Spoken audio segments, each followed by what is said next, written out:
Welcome everyone back to this incredible conference, and I welcome you to this session of Building an Inclusive Food Service. I'm Susanna Ryan, I lead industry relations for PepsiCo, and I want to first thank IFMA for this incredible conference bringing us together, and also to congratulate our 2020 gold and silver plate recipients. You are the folks that are inspiring us and helping us all see how dreams can be achieved in this great industry.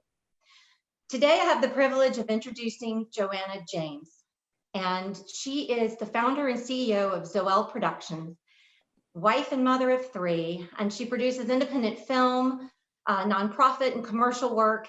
And what I'd like to share today, which we're most proud of, is the fact that she, as many of you know, produced A Fine Line, the documentary that is award-winning and explores why women represent less than 7% of restaurant owners and executive chefs. And it chronicles the passion and the commitment needed to lead restaurant kitchens and business from world-renowned women chefs like Lydia Bastianich, Dominique Crenn, and Kat Cora. And at PepsiCo, we support the advancement of women and racial equality, and we proudly sponsor this film. And so in anticipation of meeting Joanna and her esteemed panel that she will share their great stories today, let's roll the trailer. PepsiCo and our brands believe thriving communities can change the world. We support women as champions of nutrition from farm to family by providing them with the knowledge and tools they need for economic advancement.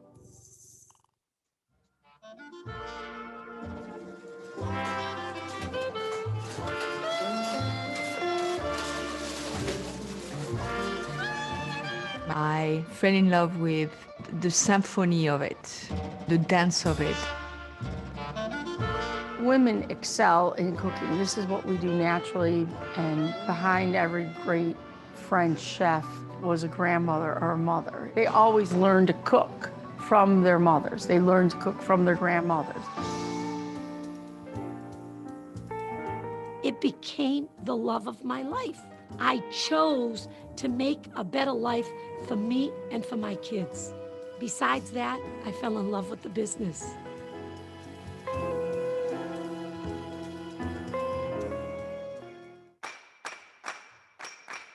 I got 8 rejection letters that said, we don't take women in our kitchens. Going forward, and women have to look at it as they have to create their own destiny. I'm a kid from Southie who lives in a housing project, 0 education, but in my head, I knew what I wanted. I have this torment in me. I'm a mother, I want to stay with her all the time, and yet I have this business and I'm passionate about it. The pediatrician looked me straight in the eyes and he said, children want happy parents, make it happen. Tonight is a murder night, you understand? Don't screw up tonight, because guess what? You're going to McDonald's. Watch your back, watch your back. There were no roadblocks that were going to stop Val. She put everything she had into it. I became a bull and I kept on going. Alice Waters said it best. If we celebrated food for what it should be celebrated for, women would naturally rise to the top. Ladies, let's go!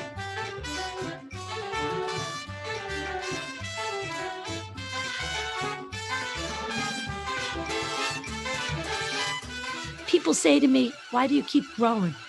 Why shouldn't I? Why shouldn't I do what I love?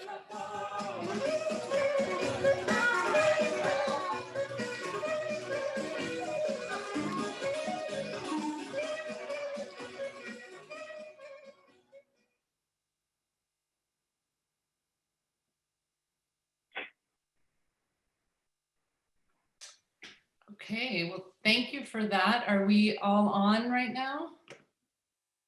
Yes, we are. Okay, awesome. So I want to start off by, number one, thanking IFMA so much for hosting this very important conversation. And Susanna, thank you so much for being such a great friend and for personally supporting me, that I feel your support, your sponsorship, as I continue on my career, because I think all women can testify to the difference it makes when women support women and we're there for each other, we uplift each other. That's what we all need. But especially important to recognize today is it's not good enough to talk about women empowerment. What I think we really need to specify today is we need to hold ourselves accountable and each other accountable on what are we doing to help with true representation and inclusion, especially for women of color. Because the truth is, women of color face the steepest climb when we're talking about gender parity, when we're talking about career advancement. And this isn't just a cause for women.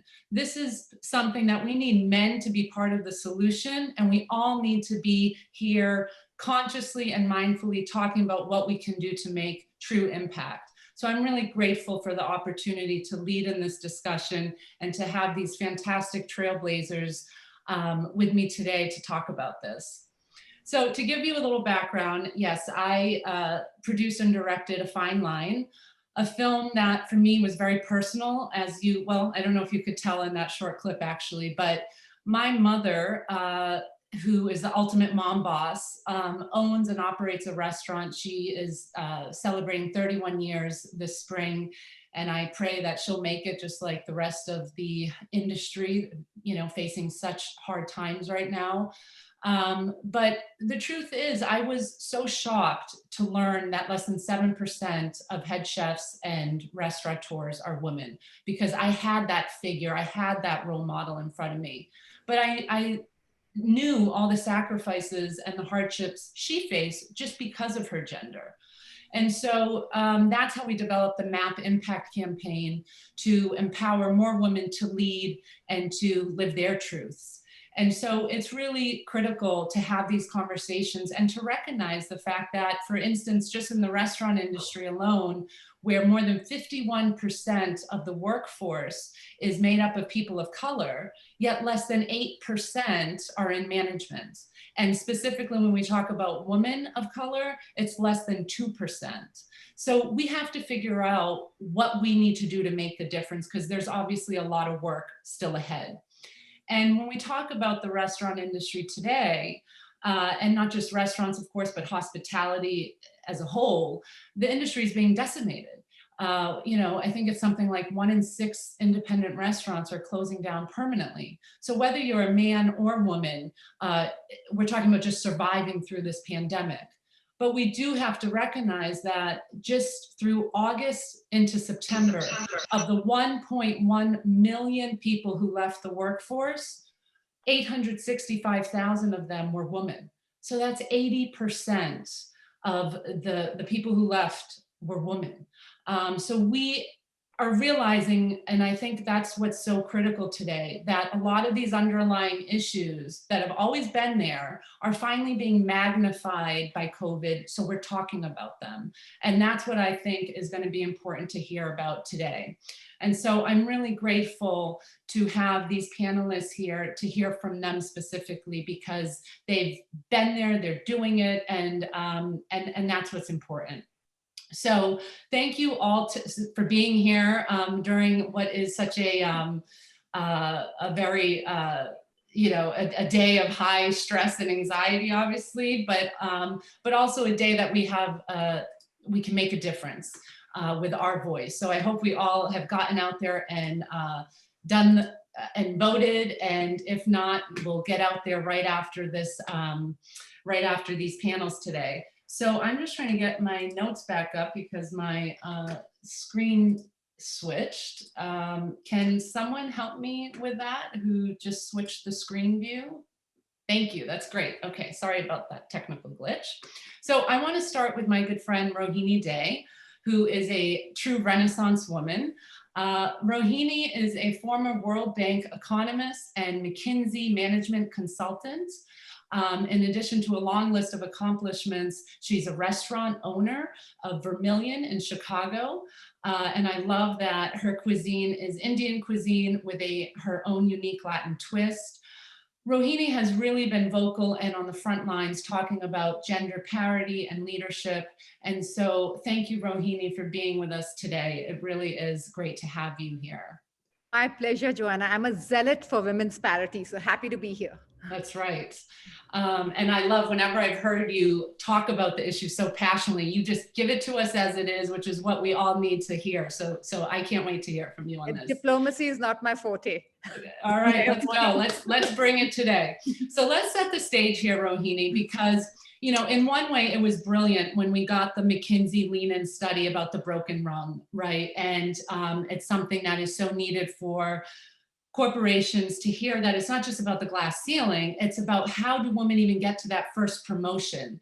But for what's sort of comical for me as a working mother is it's like, did we really need a $100,000 study to point out the fact that, well, when we have our first baby, are companies having, good enough parental leave policies so we feel supported to then stay in our career as opposed to step it out? Or when we're talking about caring for ailing parents, all this unpaid labor is typically on the woman while also trying to advance in her career. So it's important that we have these discussions to see, well, what are truly the barriers to career advancement for women? And what in particularly can corporate America do to invest in substantive D&I programs, women leadership programs? So it's not just let's check off these buzzwords, but let's really create some platforms and programs that are efficient and are working. Tell us about this, because you have such experience from both your background, but also you're living it every day. Yeah, so Joanna, you are talking about the McKinsey Women in Workplace study with Lean-In, which really very powerfully shows that when women enter the workforce, in school, it's 50% of women. When they enter, it's 50%. Right in that very first promotion to manager, there's a steep drop. When you get to the C-suite, it's been tabled at 20%. But the reality is the CEO number is barely 3% when you talk about Fortune 500. So here is the crux. This discussion that we are having today cannot be an HR conversation. As long as it stays purely in HR, the numbers will not move. And the McKinsey study, they did it from 2015 to 2020, and the number increased by 1% for women over 5 years. So from 20, it went to 21%. That is a joke. So I'm actually tired about this conversation. We just keep having the same thing. I'm tired about calling it diversity and inclusion. To me, that's pathetic. It's an excuse. It should be called equality, period. It should be called representation, and it needs to be at the CEO level. And so your point about getting men involved, the 97% that are CEOs, especially of entities of scale, it needs to be at the CEO level. It needs to be a top 3 priority. Organizations need to quantify and put measurable goals out there. And 70 amazing entities have. Forbes has covered them. As long as you're just like saying, oh, we will do the right thing, it's not good enough. And then this is not just a human issue or an ethical issue. It just makes sheer business sense. Don't you want to double your talent pool? Don't you want better strategic decisions? Don't you want retention? It is so expensive to hire new people. Why not retain your best and train them? So let's get rid of this propagation tax on women, which is what I call it, the whole family cliff thing. And so I can go on and on, but let me cut myself off right now. No, that's fantastic, because that's so accurate. And I love that you tie it into the fact that it's just common sense when we're talking about a time where it's so hard to find good labor. That is one of the most talked about issue, is trying to not only attract that labor, but retain it. And so it's like, these are the ways that make the most sense. And before we move off this point, Joanna, I also want to flag that the US is not faring well on women's parity at all. If you look at the World Economic Forum rankings, in politics, we've dropped from 55th in the world to the 95th. And we're worse than Rwanda. So, and we celebrate when we get to 20% in the Senate and the Congress, which is abysmal for a country which has had 200 years of being a republic. So long way to go in every sphere. And one reason for that, let's be honest, when you're talking about on a global setting, is we are the only industrialized country that does not have paid parental leave. Correct. I mean, that's pretty crazy to hear that also. We also don't have healthcare for everyone, which which people in developed countries take for granted. It's like a basic. Yeah. Yeah, so let's move on to you connecting to what you're doing today, because I loved learning about Let's Talk. So I want to hear about that, but I want to put out there that you have been very vocal. You're advocating with the Independent Restaurant Coalition. You've been writing op-ed piece after op-ed piece. I don't know how you have all the time in the day to do what you're doing, but you're phenomenal at it. I shaft everything I do.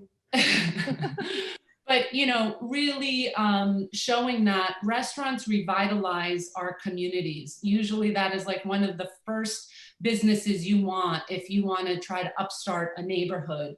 And if 1 of 6 restaurants are permanently closing, that does not fare well for so many economic issues that municipalities, let alone states, let alone our country is going to deal with. So talk to us about Let's Talk, and specifically how you think it's a win-win for, you know, food corporations, the supply chain in general, mega, you know, suppliers, to be part of this in the sense that they're also a crucial partner in the recovery. So restaurants are, everyone thinks of them as, you know, that safe third space somewhere where you actually get to put away your device and interact on a human basis, enjoy good food. But they're also 10% of the US labor force. They're a $1 trillion economy, a little more than 4 to 5% of our GDP. And it's not 1/6, Joanna. The IRC has done surveys with the James Beard Foundation, but 80% of us, of the independent restaurants, are at risk of closing, because we've had 8 months of ridiculous closures and hardly any revenue for the right reasons. And now we have no stimulus in sight. Winter is here. We are facing a resurgence of the virus. It's a really bad situation. So I have been an advocate of women with the James Beard Foundation. And when I was thinking about reopening my restaurant after 4 months of closure of Vermilion, I reached out to 15 women in Chicago to see how they were thinking about it, and formed this group called Let's Talk in Chicago with the James Beard Foundation. And this group grew very fast to 25 women restaurateurs in Chicago. And now I have this in 10 cities across the US. So 250 of us women restaurateurs are bonding. They're pooling together our resources for scale, for PR, for visibility. We're doing collective economic action together, like tastings for corporations, or philanthropy, or meeting the governor, or politically banding. And it's been an amazing force of just cohesion and collaboration together. Will it save us? No. But is it helping us? Absolutely. And your question about how can corporations figure into this? So many ways. We would love to. Here we are, 250 women entrepreneurs, and they are all leading in our cities, whether it's LA or whether it's Philly or San Francisco, Atlanta, Chicago. I can go on and on and on. Partner with us. Help us survive. Either we can do philanthropic things together with your foundation dollars, like Feed America, that's in need for food. You know, food banks are completely swamped, or we can do entertainment for your, you know, virtual events for your employees or events. There's so many partnership things we can do, because what we do need is visibility. We need funding, we need support and backing. So I invite all of you to reach out to us, to be your spokesperson, you know, as women entrepreneurs, and make it a reciprocal mutual relationship. Awesome. And Rohini, we'll post some information. I hope we can post about what each of our panelists are doing, because that's really great. And please, I also want to make sure everyone knows, if you have questions, which we'd love to hear from you, we're going to save time at the end, just put them in the chat session and then we'll talk about them after. Okay, great. So I'm going to hear from Chef Keema Johnson. I'm just looking for Chef Keema. There she is. Hi, Keema. Hi. So Chef Keema is another Renaissance woman, because I loved learning about your story and really how you started in the Navy. And then from the Navy, you went into the intelligence community, you were an analyst, and it was really a call to action for you to start your culinary journey when you had your young baby girl, your first daughter, and she had severe food allergies. And so you taught yourself how to navigate this all of a sudden, and then decided, I want to get into this industry. And so anyway, Chef Keema then apprenticed for Cindy Wolf in Charleston. And I love that story too. When she heard, no, I don't think this is right for you, she said, I'll take on that challenge. And lo and behold, she became a cook there for 5 years. And now being an advocate with Just Call Me Chef, an amazing organization based in Baltimore, but that's nationwide, for a mentorship program and networking for women, Black women chefs. And we were so proud to host a screening honoring the founder of Just Call Me Chef in Baltimore with our awesome partner in Impact, PepsiCo, recognizing the great work that Kat Smith and Just Call Me Chef does, and of course you, Keema, on the board. So I want to ask you a question specifically having to do with the fact that most of your professional career has been in very male-dominated industries. And a lot of the times as women, and of course, let alone when there's other factors, when you feel like you're the only one in the room and you know you're being second guessed at every corner, or you always have to prove yourself, how do you get the courage to really speak up and share your story, your personal story, to be brave, to number one, be there and not be buy into this perfection trap that a lot of times we as women do, where we are just full of doubt. What can you give us some advice how you have done it over the course of your career? Because it's amazing how you've continuously kept going in your career. Well, thanks for having me today. I love what I'm hearing so far. For me, I had to stop letting myself feel intimidated, because most of the time in a professional setting, I'm always the only one who looks like me in one way or another, whether it's because I'm Black or because I'm a woman. I had to stop letting myself feel intimidated and just know that I earned my place there and that I belong there. And when it came to speaking up, I had to, almost be one of the louder people in the room, because if you let them, they will drown you out. And also knowing that with me being there, that I needed to take on that responsibility of knowing that if I didn't represent, then it would make it harder for the next person that looks like me to enter that room too. So I did want to always make a good representation. And then also knowing that I didn't have a lot of people to look to for what I was doing, because there's not much representation, that I needed to become that representation. Exactly. And that is why that leads me to my second question, specifically about mentorship and what Just Call Me Chef is really aiming to do, because it's not just good enough to say, okay, go find a mentor. We really have to foster that program in individual companies, in just this whole concept of mentorship.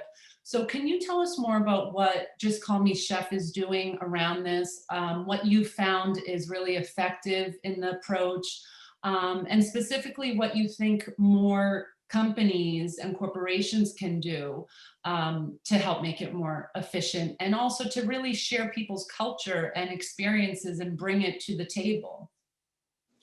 Well, Just Call Me Chef is really about representation. It's about celebration. It's about support. And I think during this COVID time, we've learned that even more so. Quite a few of our chefs have lost their businesses. One in particular had just opened in March, and during opening week, everything shut down. So it's been even more important for us to have this group of women to support each other. Just Call Me Chef has been gearing up to have more open mentorship. We work with a lot of the schools in Baltimore right now, a lot of the community kitchens with grade school kids on up. We have a program that we're going to be implementing next year, where not only are we going to set up mentors, but we're going to pair them correctly. Part of the problem is when somebody says, hey, go find a mentor, it's really not somebody who is, on the same path as you. like say for instance, I'm not going to go and pair up a baker with somebody who wants to do barbecue, or I'm not going to go and pair someone from the inner city who has a much different background with someone who already has everything kind of handed to them. Like, I don't know, it's more about the word you said, fostering, finding people that actually match. Right. We're also trying to do a share kitchen to give the chefs in our community a better chance of at least getting started, because it's so hard to find capital to open up the things that we want to do. People seem to always want our ideas, but nobody wants to like put the money where the mouth is and let us actually start our own babies, you know, start our own restaurants. Something that I think corporations can be doing. It's one thing to teach how to cook. I think there also needs to be programs where you also teach about business. While we're doing something with the mentoring in one restaurant, how about after I do this for a certain amount of time, you teach me more about the business side of it. And when it comes time for investing, you have a better chance of making a return on your investment because you're teaching me more about the other side of it too. We need to know all of it. And I don't think there are enough programs that do that. Actually, I can only think of one, and that's new. But there needs to be more on both sides of it.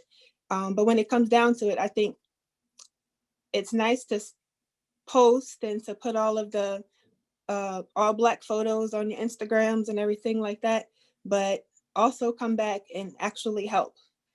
Let us know where we can actually get capital from. Give us a building, you know, we need places too, so. Yeah, no, that 100%. And that has to do with knowing our self-worth and not being afraid to ask for it too, which I think is really paramount in this conversation too. And for, like you said, let's go beyond just the promotion side of it, but let's actually think, what can we really do to make a difference? And I think by talking to people in these different spheres, that's how you're going to get the answers. So so thank you for representing Just Call Me Chef, and I hope there's a lot more conversations you're going to have with really influential people to help you scale that program. And I really want to introduce now Chef Katsuji Tanabe. I hope I pronounced your name correctly. Great. Yes. Thank you for being here, not just representing the men, but also you have a strong voice regarding immigration, and you yourself came from Mexico when you were much younger. You came, and hearing your story, I think, is so inspiring. So I think that's important for us to talk about as well.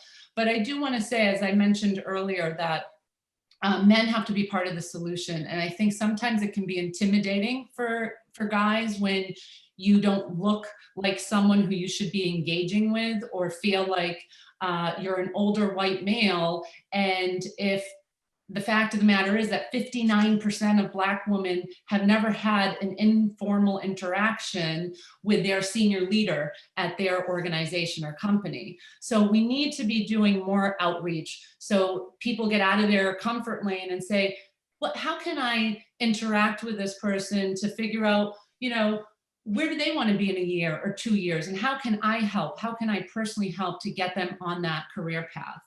So Katsuji, you have started an amazing career for yourself. You came from Mexico City, lived in LA in a 1-bedroom apartment with your mom and sister, and worked up the ranks to own 4 restaurants, to be the star on Bravo's Top Chef and PBS Cooking Under Fire. You work with the James Beard Foundation on issues of immigration and farm workers' rights. So you really are all about representation. And I want to hear specifically how you implement those values of representation, of fair wage, and specifically a dignified work environment for all people, especially when we're talking about immigrant rights. How do you do that in your kitchens and in your establishments? How do you build that culture? Well, number one, thank you so much for the invitation. I think it's amazing that we chefs are being given a voice to actually express of how we do business and how we do just more than cooking. I tend to say I get a lot of politicians in my restaurants, and I always tell them that if I will run for office, I will be more successful at winning because I get to talk to all my guests every night at my restaurant. So I'm in contact with more people than any politicians can have access. So something that I did on my first restaurant a couple of years ago, it's on the receipt at the end of your meal, it will say your meal was cooked and served by immigrants. And it was just a reminder that we all are immigrants in one way or another. And I try to make my voice be heard. Sometimes not the best of places because people be like, well, you shouldn't bring immigration or politics into the restaurant business. But since now I have a voice and I can be heard, absolutely yes. It's my restaurant, so I do whatever I want. And if I want to tell people that immigrants are serving you, well, we are serving you. And in one way or another, everybody's an immigrant. Interesting fact, I moved from LA to the south to Raleigh, North Carolina, and I put the same notice on my receipt at the end of the meal. I thought it would create more drama here in the south, but believe it or not, here in Raleigh, it was way more acceptable than in LA. In LA, I got so many complaints that people were like, well, I don't see the point of letting me know that immigrants cook my food. And in Raleigh, people celebrated more that. For me, the biggest thing was not to be afraid of expressing your voice. Yes, you're not gonna make everybody happy, but just like food, we're never gonna make all people happy with our food. There's always someone who's gonna dislike it. But I saw it myself, being on TV and I bring on all these shows, and I think the most important part for me was to give something back, to give a voice to those that we don't have the voice. I was illegal for many years in this industry, and I was treated in a way that sometimes I was exploited. So I choose to say no more. And even if I cannot make the amount of money that I want to make, I prefer to pay a fair wage to my employees. I hire minorities, I hire immigrants, I hire people who barely speak English because at one time I didn't speak the language at all. When I came to this country, I didn't know any English. And the kitchen for me was a school that taught me maybe not the best how to be a quality human, but it taught me a lot of how to express myself, how to find a place that will make me feel welcome. In our industry, we tend to take the worst and the best of each industry, and that's what sets us apart from other industries. I got people that lost their jobs in their country. Well, you're always welcome in the kitchen. And I got friends, including myself, who lost a restaurant during the COVID, and it's like starting all over again from zero. So I'm always seeing how can we help in one way or another. I don't know if that if it makes sense. Maybe it's just a little giving someone a job, but that job can bring so much happiness, so much fulfillment. And at the same time, I want them to feel proud of where they're working. I want them to feel like, I was a misfit at one time and now I'm welcome. So I think our industry has always been the pillar of misfits in this environment. And then now because COVID, I think our industry has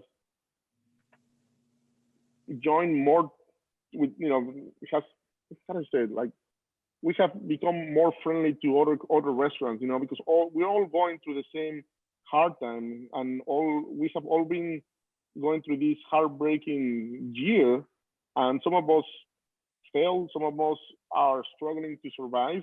And I think the only thing that we can do right now is support each other and support women, support immigrants, support minorities. And at the same time, in the kitchen, something that you don't really talk about it's like the white female or the white male are a minority as well. Our industry is full of minorities, and everybody's a minority. So everybody should be able to get a voice, and everybody should be able to get a part of this industry that welcomes you and makes you feel proud that you're part of it. Right, and feel valued, and that there's a path towards advancement. And I think something else, and this can be a question to all of our panelists, but we can start with you, Chef, if you have any personal experiences. I think this is a great opportunity here at IFMA with this audience to sort of maybe have some aha moments of how those of us in the restaurant and culinary side can also connect in deeper ways and bridge that gap with those in the manufacturing and supply chain side of things too. You know, because I've heard of other stories where other than just, you know, sales transactions, those in the culinary industry are working in meaningful ways with some of their suppliers. And I didn't know if there's any particular example you have or any relationships you've cultivated with some of your purveyors or some of these different businesses or organizations, especially even just with your media background, that you think is a good example of how we can sort of bridge the gap in these two industries that are sort of so connected? Well, I have two stories. I have a good one and I have a bad one. Let's start with the good one. Here in North Carolina, the sweet potato producers are going through a hard time getting their product out. People don't see the sweet potato as a big commodity. And something that we're really trying to work with the local farmers in North Carolina is to promote the use of sweet potatoes and bring it from more than just a humble sweet potato pie or sweet potato mash to make it more of an everyday item. So, you know, as chefs, we have the power to control what people are eating in the next couple of years, because if we suddenly start putting sweet potato on all our menus, people are like, wow, sweet potatoes are cool. So we are working on a way that if I have a voice and then I can express it through food, we do that. On the same example, there's bad things. Many years ago, there was a whole problem with the farmers in Arizona that they were not hiring any immigrants, and they were doing all these like ICE detention camps and everything through in the farmers. So as a chef, I decided I'm not gonna buy products from Arizona, and I let know my vendor. I was like, whatever you send me, if it says grow in Arizona, I'm sorry, I'm gonna send it back, even though it's the perfect quality or it's the best you have it. I will not work with some places that are against immigration, that are breaking the few values that I have. I don't have a lot, but the few ones that I have, I want to make sure that they, I stick strong to them. So, like I said, you know, if someone's part of something that I'm not proud of it, like in this case, immigration or discrimination, I will choose not to buy that product. And then on my social media, I have no shame to calling them out on social media, because I now have a voice and I want to be heard. And I think a lot of people will find that, oh my God, you know, if we can buy this product instead of buying that one because we're helping, you know, mothers, single mothers or things like that, that's a good way. An example of that, in my restaurant in Chicago, we bring the corn from a small town in Mexico that all the husbands left. It's a town of all women and children. So we buy this corn from them to support the economy of the town. And believe it or not, that corn is more expensive than chicken itself in America, but we choose to spend that money because we know we are helping a town, or we're helping a whole ethnicity. And I think So that I know we have limited time, but I think your question about how can restaurants be a bridge with manufacturers and food is a wonderful one. And I especially think that during this time, we are at the forefront. We always have been at the forefront of food trends and innovation, right? So we can be your R&D labs, because we are now pivoting so much that we've gotten into unbelievable levels of DIY kits, do-it-yourself cooking and meal kits and flavors. And so a small example I'd throw out is like with my Let's Talk group in Chicago, the 25 women, we're putting together these holiday tasting baskets for corporations to buy for their employees. One dish, our Vermilion's Lobster Portuguese, which was #1 worldwide by USA Today, I've broken it down and made it a do-it-yourself kit for people to do at home. Now, why can't corporations take on ideas from us and take our do-it-yourself cocktails or other things and incorporate that into their innovation pipeline? And there is also a win-win there, supporting the woman entrepreneur and your own, cutting edge Sign me up for that kit because that sounds amazing. Well, it's also got a Devil in the White City cocktail, which is amazing. Oh yeah, we could use quite a few cocktails today, I think, until we find out some results later on.